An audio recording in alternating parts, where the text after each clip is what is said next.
Schedule 1 might look like a chill, funny crime sim, but it's easy to mess up if you don't know what you're doing. Most new players waste money, get busted, or just feel totally lost. Don't worry, you're not alone. Today, we're cutting through the confusion and helping you avoid the mistakes that every beginner makes in Schedule 1. In this video, you'll learn everything you need to know as a beginner in Schedule 1. Only a small percentage of you watching are subscribed. If you want more videos like this, don't forget to like and subscribe. It's free, and you can always change your mind later. We'll cover how to create your character and the limits of customization, make the most of your free starting gear, and master the seed and delivery system for your products. We'll talk about money-making tricks, like using vending machines, breaking ATMs, and grabbing trash for cash. Hidden mechanics in the UI, like the mixing station tricks and inventory hacks, and how to handle the police and curfew so you don't end up in cuffs. You'll also learn how to grow your operation, use street dealers to expand, and avoid the common pitfalls, like hand-counting cash or wasting supplies that trip up most newbies. Stick around, because we'll end with a peek at the roadmap and upcoming features. New drugs, custom packaging, traveling customers, emotes, music, new areas, parkour, even fishing, so you know what's coming in the world of Schedule 1. By the end, you'll be ready to build your drug empire with confidence and have a lot more fun doing it. Starting out in Schedule 1 can be pretty overwhelming. The game doesn't hold your hand much, and there are tons of mechanics that aren't obvious at first. Maybe you've already felt this. You begin with basically nothing. You're trying to figure out how to get drugs, how to sell them, where to get money, and meanwhile, the cops are out past curfew ready to ruin your night. A lot of beginners make the same mistakes. They blow their starting cash on the wrong stuff. They ignore easy money sources and end up broke. They get caught by the police because they don't know the tricks to stay hidden, or they mess up their product by jumping into complex mechanics like mixing way too early. It's totally normal to feel confused or to fail a few times at the start. This game is deeper than it looks, and even though the art style is kind of goofy, the mechanics can be pretty realistic. The good news is, once you learn a few key tips, everything falls into place. Let's tackle those one by one so you can turn things around.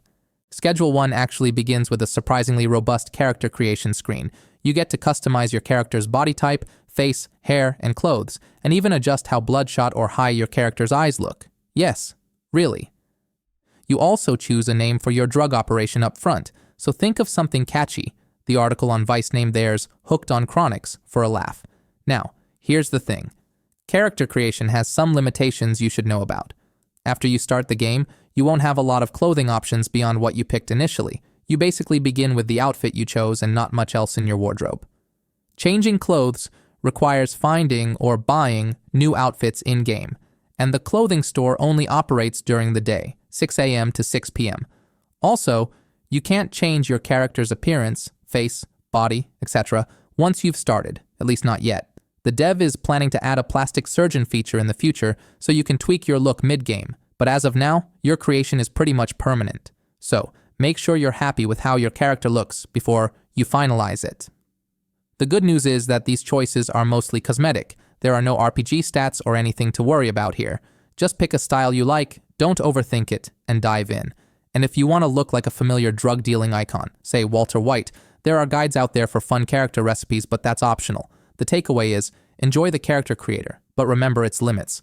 Once you're in the game, you'll have to work with the appearance and clothes you've got until you earn more fashion later. After the intro sequence, which I won't spoil, you'll end up in the city of Highland Point with very little to your name. In fact, a series of unfortunate events in the prologue leaves you with basically nothing but a bit of cash from your Uncle Nelson. Your uncle does you a solid and points you to a hidden stash of cash to get you on your feet. Make sure you grab that money. It should be enough to rent your first crummy motel room and buy some very basic equipment to start your operation. Now, a lot of new players blow this cash on the wrong things or don't fully utilize the free gear they have. Here's how to do it right. Your first step is to rent the cheap motel room if the game hasn't done it for you already. This little room is going to be your initial base of operations. It's not much, but it's a safe place to stash items and set up a basic lab. It's tight on space, but don't worry. You'll upgrade later. If you're just starting out or about to start, here's a pro tip that most people miss. In the prologue tutorial, you might have access to an RV lab with some equipment. Let's just say things get a bit Breaking Bad style early on. Just before the prologue ends, there's a rather explosive event. You can actually take some items out of the RV before it blows up. Yes, that lab equipment. Grab what you can and stash it in your inventory or on the ground outside. Anything you salvage now is free gear that you won't have to buy later. A lot of beginners don't realize this, and they lose everything in the explosion. If you manage to snag, say, a mixing station or extra jars from the RV, you'll have a head start once you're on your own. Just be quick about it. You don't have much time during that sequence. Buy only essentials. With your uncle's cash, head over to Dan's Hardware, the hardware store in Northtown, as soon as you can. You'll need a few key items, basic growing equipment, like a cheap grow tent or pots, soil, maybe a watering can, some containers for product, jars, and baggies, and maybe a scale if it's available and you have spare cash. Don't splurge on fancy stuff yet, just get the minimum to start producing and selling. If you plan to grow weed, which you should as your first product, you'll also need to get weed seeds from the supplier Albert Hoover, who hangs out behind the hardware store.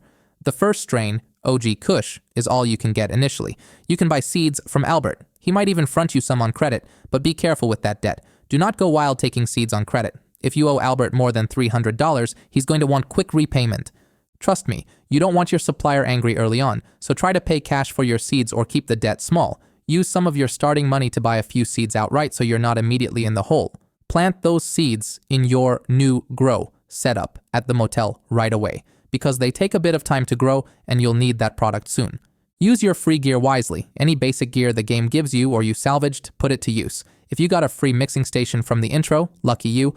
Hold off on using it for complex mixes just yet. More on that later. But you can use it to package your weed into baggies or simply as a table. If you found any extra jars or baggies, keep them safe. You'll need them to sell your product.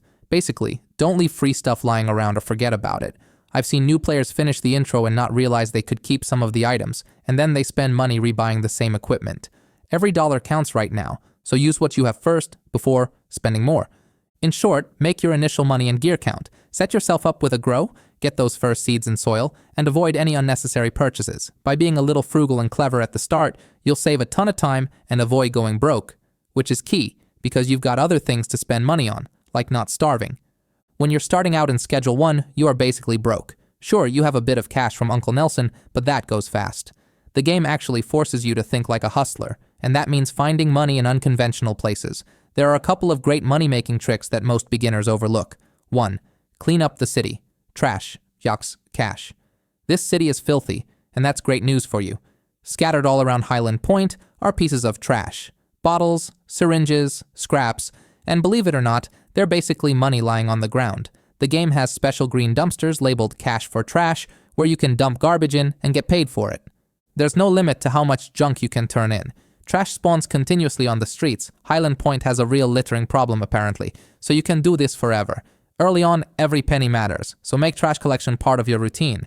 Use the Cash for Trash bins to exchange garbage for money. Even a cheap trash grabber tool lets you collect loads of litter quickly, turning cleanup into steady cash. Go to the hardware store and buy a trash grabber tool as soon as you can.